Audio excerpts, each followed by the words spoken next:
Metal Slug Tactics.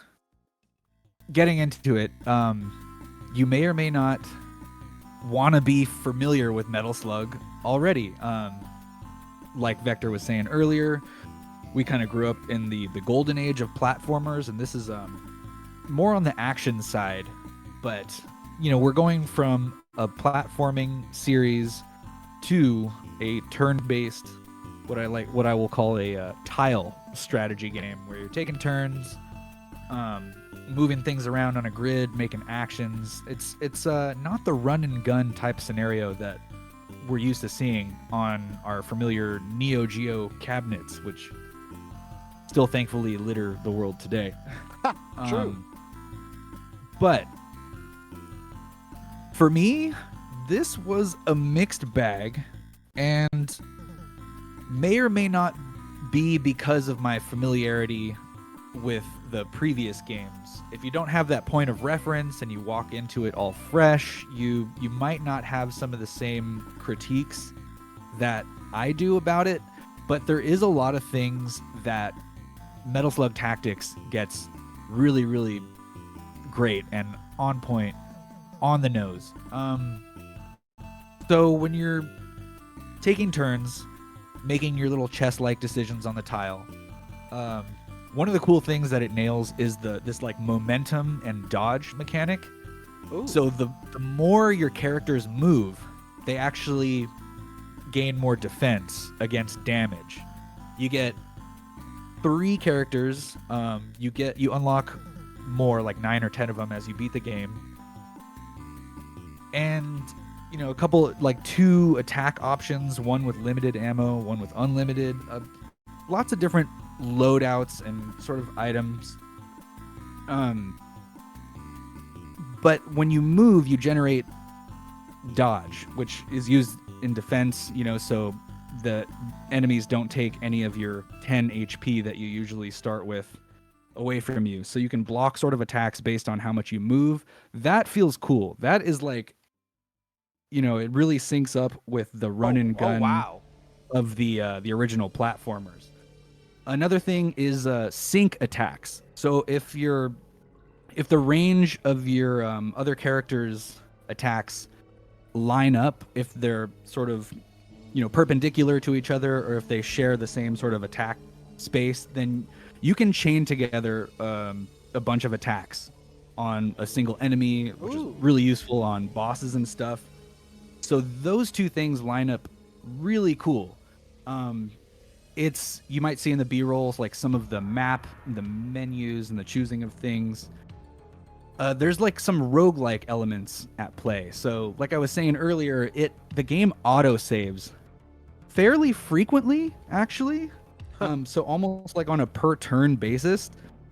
You can get like far into an event or a level, and you won't be able to go back to a certain point. It gives you a couple leniencies, like, if a character dies, you get a couple of like reinforcements, as it's called. You can kind of resurrect your characters on the spot, but only a limited number of times as you progress through. Like there's like 4 areas, and each area is like randomized, like handful of levels, and you have to do sort of three stages in each area.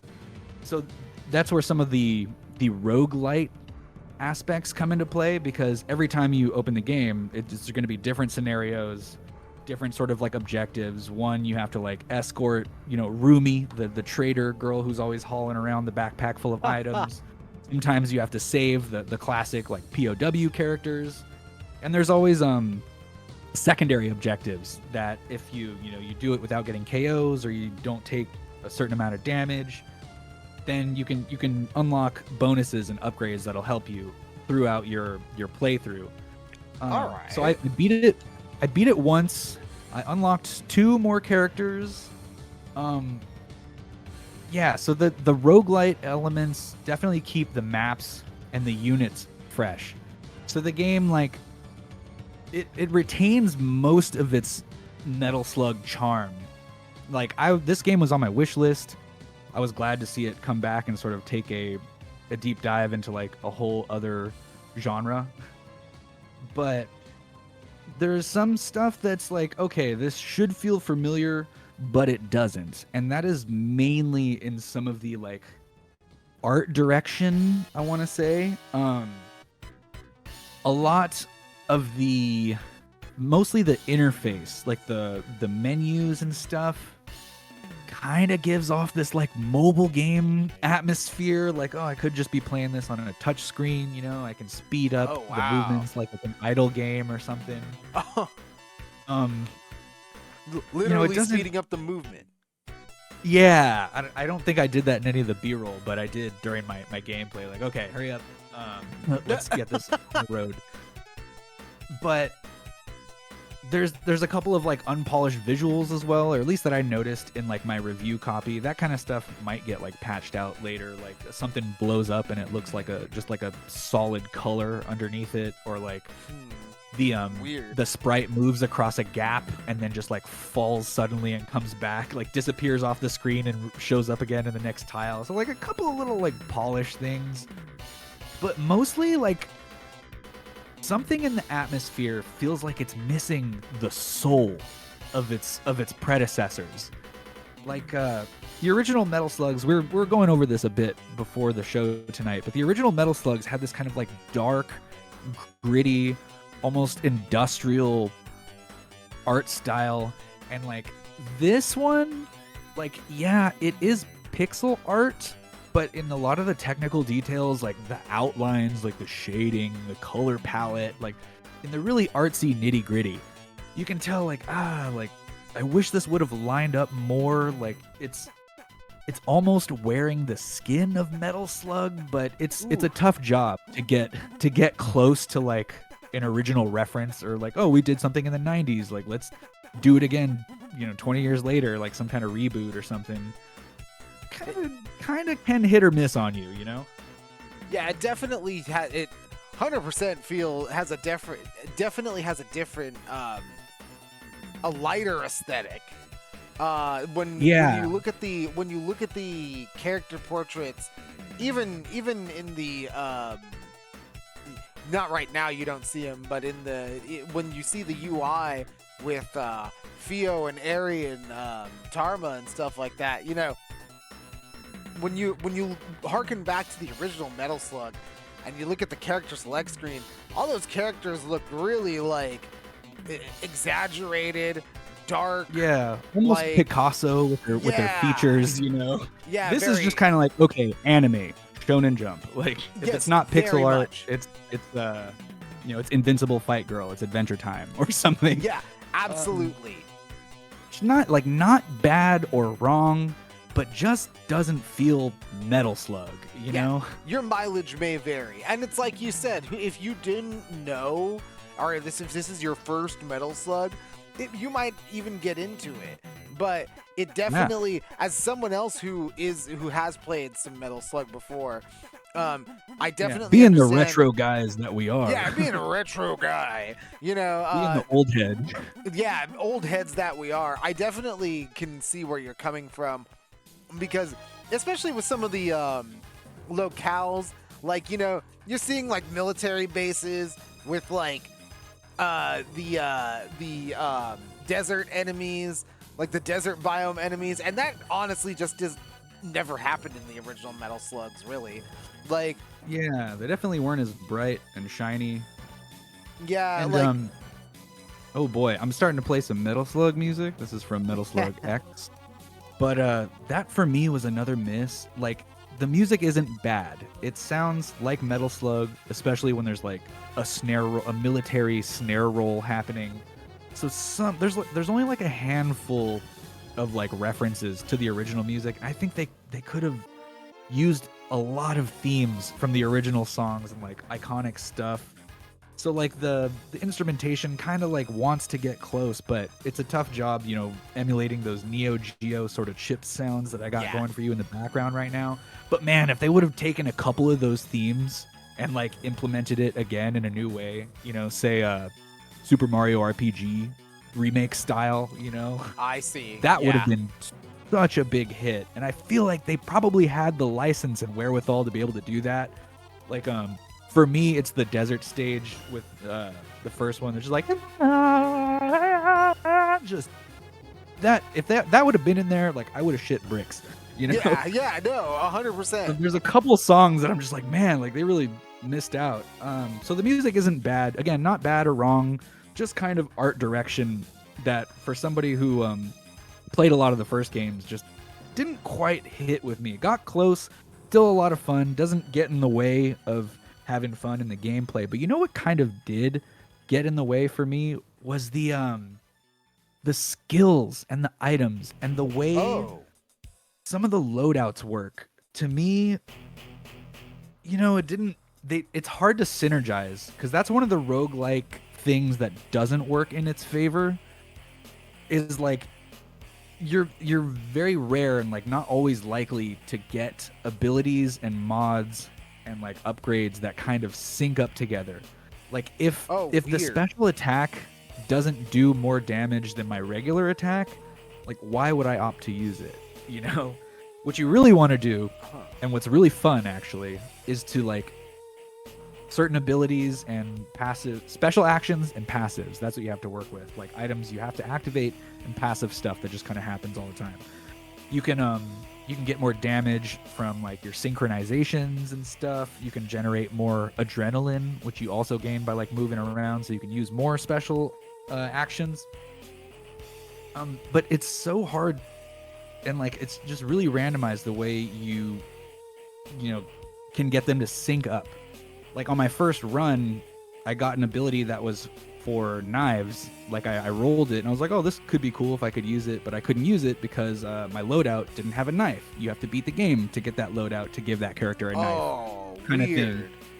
So some of the the randomness doesn't really synchronize that well. Like you're not gonna go up a standard skill tree, you know, like it's not, you don't see a path ahead of you like, oh, I want my play style is like this, so I'm gonna get that ability and then go to this one. Like no, it's all random, and every time you beat the game, you have to pretty much start over. Like you choose your loadout in the beginning, and then you have to play out your entire run.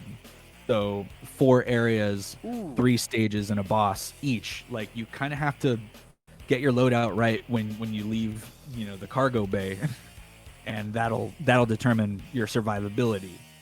So I don't know. And then a lot of the challenging parts of it, from what I saw, like I don't see a lot of reward in these like loadouts, because again, like if it's not doing as much damage and helping me deal with the enemies as quickly as possible, like in as few turns as possible, then I might not use it. But if I get one thing that does, you know, enough damage to take out tough enemies in one hit, and maybe give me some bonus moves, some bonus actions, and just gain, you know, sync attack, extra move, extra act, that's kind of where the core of the gameplay lies. Yeah, you really want to combo things together, but depending on how the dice roll, you know, you may or may not get it. You may just have to, you know, get stuck. Hopefully you get a nice, you know, asset. You can just deploy a Metal Slug in the middle of a fight. So, yeah, I think that about covers my pros and cons for Metal Slug Tactics. But overall, my final score is gonna be a 3 out of 5. All right, 3 out of 5. Like, and good game. Go play it. Whether you are familiar with Metal Slug beforehand or not will definitely influence how much fun you have and how much you enjoy it. I enjoy it. I could play it for hours, but just some of these other stars didn't align for the artwork and just the general atmosphere, especially when compared to like the last couple games I reviewed. Man, 3 out of 5. And hey, you know what? Not just on a subjective aesthetic level, but it definitely sounds like from what you were saying, the rogue-lite or rogue-like aspects that bleed into your direct gameplay also don't seem well thought out. You know, some really work, but others, like the skills and stuff, it's tough. It's a dice roll. It's random, not necessarily procedurally generated, but yeah, you don't know if you're going to get a good strategy until you sort of try it out and fail, maybe. Wow. Yeah. So So you better like trial and error to the extreme, to the point where you don't even. It's not even like, oh, I like how it is in old school games where like it's like a pattern recognition thing. It's like, nah, boy, you're rolling these dice. Like, yeah. Good luck. Try again next time. Wow, kind of crazy. Definitely understand how you can how that adds to that mobile game feel on top of being able to speed up the battles. Yeah, you got a little pixel art, a little anime, and just not a cohesive package when it's such an influential IP. But you know, I do like the game. It's good. So, Metal Slug Tactics, what did you play it on? On PC. All right. And that is Steam even. PC Steam, Metal Slug Tactics. It is available for PS4, PS5, Xbox Series consoles, and Switch, and as well as PC Steam. What Drix played it on. Definitely seems like your mileage may vary, and it definitely right when it comes down to almost every active facet of the game, right down to the strategy in the strategy tactics game. Like, yeah, if you want to try a tile-based, turn-based tactics strategy game that's a little different and like kind of cool, like definitely check it out. But if you're as heavily into like the Metal Slug aesthetic, you may find that your mileage may vary. Yeah. Or even, I guess, from how you sound, because as someone who's really into just straight up turn-based tactical RPGs, it doesn't sound like I can do a lot of planning ahead. Like, no, no, not really. It's all kind of trial and error. And yeah, you're lucky if the stuff you draw syncs up. Like you might get it for one character, but definitely not for all three. Like the three people you get to take into all your missions until you finish the game and play it again.